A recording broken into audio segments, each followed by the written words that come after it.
Episode 46 की शुरुआत एक अजीब सी बेचैनी से होती है, लेकिन ये बेचैनी अचानक नहीं आई। ये कई दिनों से धीरे धीरे श्रद्धा और अविनाश के बीच जमा होती जा रही थी। घर में सब कुछ ऊपर से सामान्य दिख रहा है, लेकिन हर छोटी आवाज, हर छोटी हरकत के पीछे एक तनाव जैसा महसूस होता है, जैसे कोई तूफान बाहर नहीं, भीतर चल रहा हो। श्रद्धा सुबह की चाय बनाते समय बार बार खिड़की की तरफ देखती रहती है, जैसे उसे उम्मीद हो कि बाहर कुछ ऐसा दिख जाए जो उसके अंदर की उलझन को शांत कर दे। वो खुद को समझाने की कोशिश करती है कि ये फेज भी निकल जाएगा, लेकिन उसके चेहरे की थकान बता देती है कि बातें अब उससे छुपाई नहीं जा रही। अविनाश के मन में भी स्थिति बिल्कुल शांत नहीं है। वह अपनी चीजें समेटने की कोशिश करता है, लेकिन उसका मन बार बार उसी तरफ जा रहा है जहां से वो खुद को हटाना चाहता है। उसे महसूस होता है कि श्रद्धा ने उससे दूरी बना ली है, लेकिन वो समझ नहीं पा रहा कि ये दूरी किसी असली गलती की वजह से है या सिर्फ परिस्थितियों की। वो उस तरह का आदमी नहीं है जो हर बात पर जल्दी भावुक हो जाए, लेकिन श्रद्धा के मामले में उसकी संवेदनशीलता कहीं ज्यादा गहरी है, और यही गहराई उसे बेचैन भी करती है। घर के वातावरण में एक चुप्पी फैली है जो किसी अनकहे डर की तरह सबके बीच घूमती रहती है।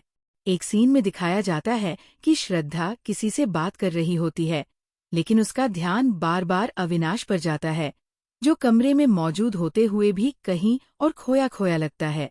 श्रद्धा ये सोचने लगती है कि कहीं उसका व्यवहार ही इस दूरी का कारण तो नहीं, हालांकि वो खुद पूरी तरह नहीं समझ पाती कि उसने ऐसा क्या किया जिससे अविनाश इतना बदल गया।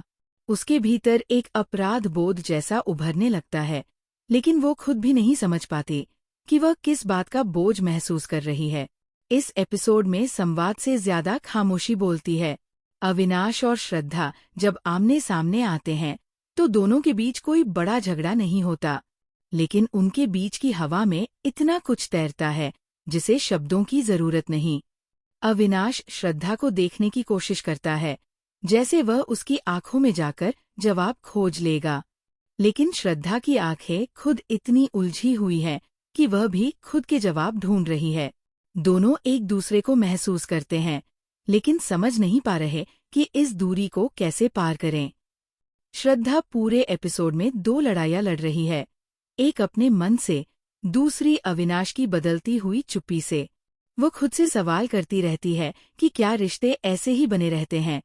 क्या कभी कभी दो लोग एक दूसरे के करीब होते हुए भी इतना दूर महसूस कर सकते हैं? उसकी ये असुरक्षा इस एपिसोड का सबसे गहरा हिस्सा बन जाती है।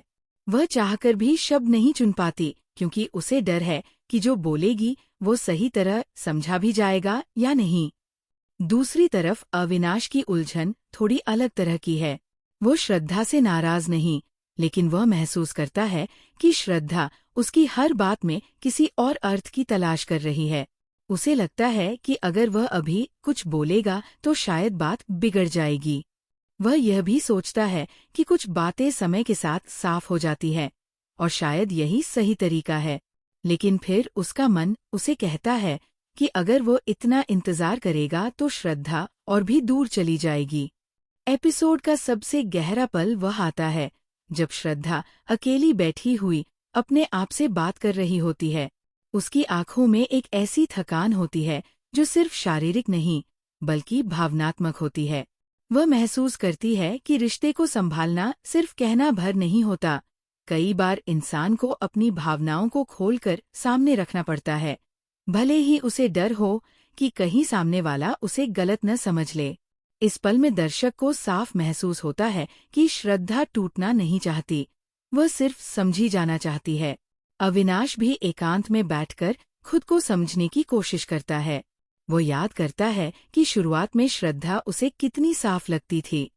उसकी हर बात इतनी सीधी, इतनी गर्मजोशी से भरी, और अब वही श्रद्धा उससे इतनी अलग क्यों लग रही है?